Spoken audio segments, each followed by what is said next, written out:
हमारे देश भारत से 2885 किलोमीटर जो कतर देश स्थित है, जिसके नीचे यूनाइटेड अरब अमीरात है और जिसके पश्चिम दिशा में सऊदी अरब है, और इन दोनों ही पड़ोसियों के साथ कतर का अच्छा संबंध नहीं है।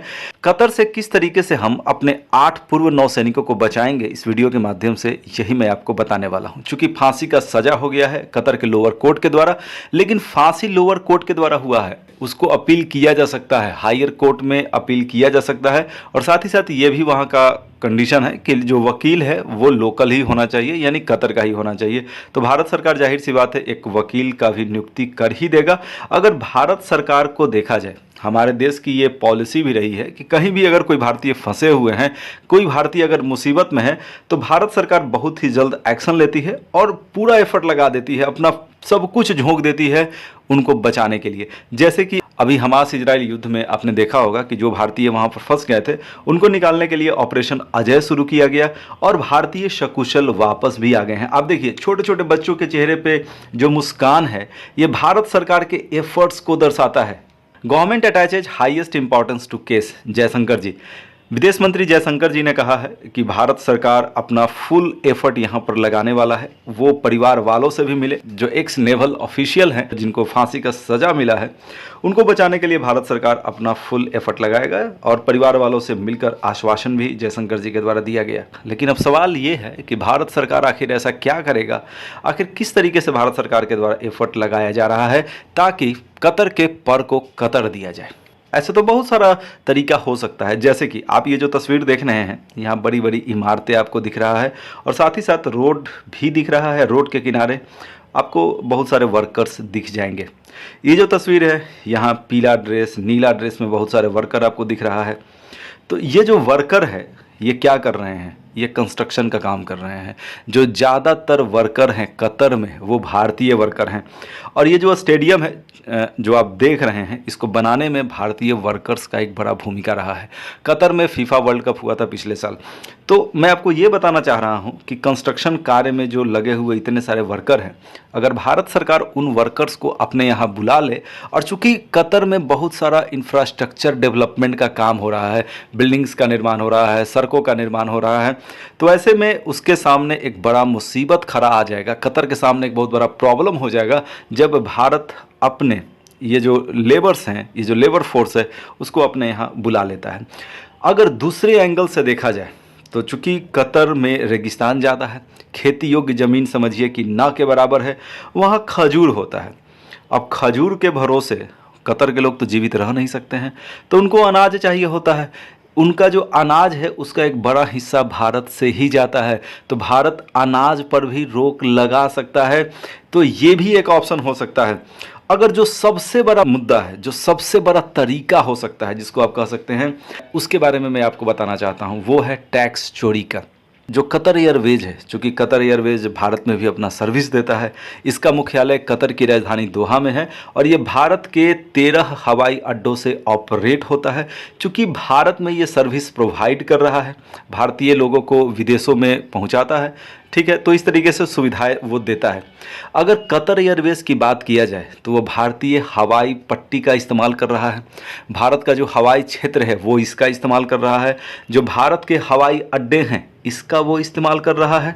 इसके अलावा जो फ्यूलिंग होता है, जो कतर एयरवेज के जो प्लेन भारत में आते हैं तो उसमें फ्यूल भरना होता है, तो वो भी भारत में ही होता है। अब थोड़ा सा आप ये भी समझ लीजिए कि किस तरीके से फ्यूलिंग का काम होता है। जैसे कि अगर आप बाइक वगैरह को देखिएगा, या आप बाइक में अगर आपको पेट्रोल भरवाना है तो आप टंकी पास जाएंगे, पेट्रोल टंकी के पास जाएंगे। लेकिन अगर एरोप्लेन की बात किया जाए तो एरोप्लेन में कैसे भराता है?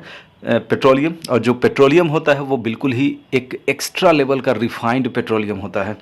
तो यहाँ पर पेट्रोलियम से भरा जो टैंक है वो हवाई जहाज़ के नज़दीक आ जाता है और पाइप के माध्यम से, आप तस्वीर में देख सकते हैं कि किस तरीके से जो टैंकर है जिसमें टोटल लिखा हुआ है, वो एक टैंकर है रिफाइंड पेट्रोलियम का।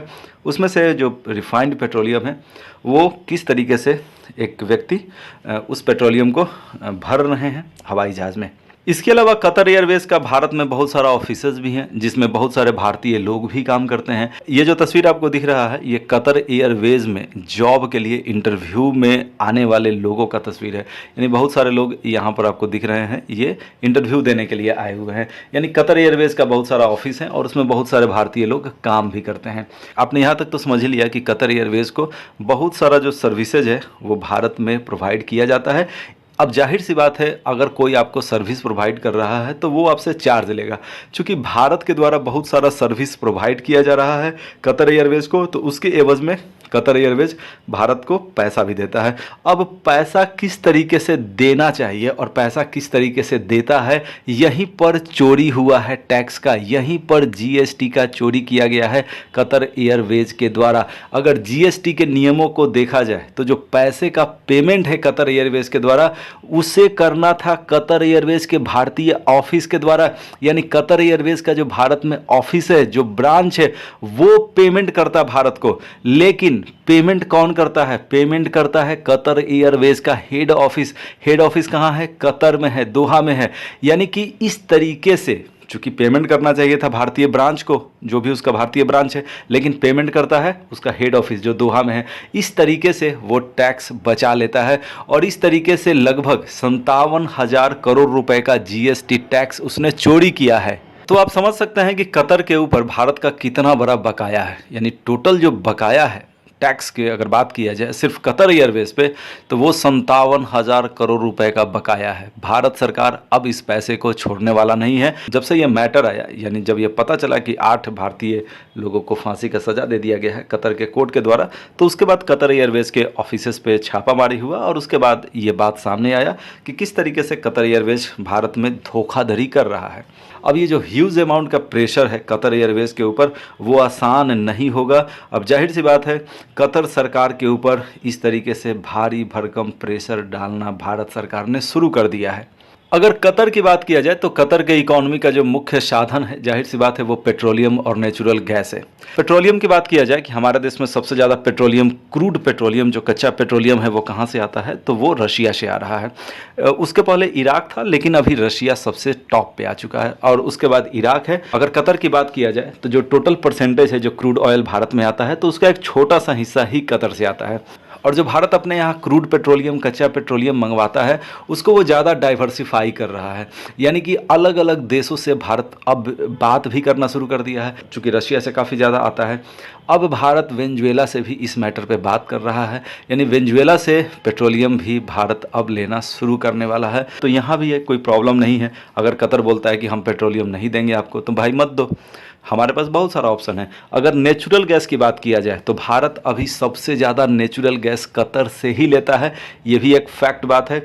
अब यहाँ पर आपको लग सकता है कि अगर कतर बोल दे, चूंकि भारत सरकार अगर कतर पे प्रेशर डालता है और कतर ये बोल दे कि हम आपको नेचुरल गैस देना बंद कर देंगे, तो भारत के पास ऑप्शन का कोई कमी नहीं है। चूंकि रशिया नेचुरल गैस का सबसे बड़ा प्रोड्यूसर है और भारत सबसे ज़्यादा पेट्रोलियम रशिया से लेता भी है, तो रशिया से भारत इस मामले में भी बात कर सकता है। और नेचुरल गैस के और भी बहुत सारे प्रोड्यूसर हैं, जैसे कि यूएसए ही हैं। हालांकि भारत रशिया पे ज़्यादा फोकस करने का कोशिश करेगा कि हम रशिया से ज़्यादा नेचुरल गैस लें। ये तो एक एक्सट्रीम कंडीशन है। अगर दोनों देशों के बीच विवाद बढ़ता है तब कतर ऐसा कह सकता है। हालांकि इसकी संभावना काफ़ी कम दिख रहा है। तो बहुत सारा पॉइंट मैंने डिस्कस किया कि किस तरीके से भारत सरकार कतर पे प्रेशर बना रहा है और ये जो प्रेशर भारत के द्वारा बनाया जा रहा है, इसका रिजल्ट भी आपको बहुत जल्द देखने को मिलेगा। और उम्मीद है कि हमारे जो 8 एक्स नेवल ऑफिशियल वहाँ के जेलों में कैद हैं, वो बहुत जल्द रिहा होंगे और सकुशल भारत लौटेंगे।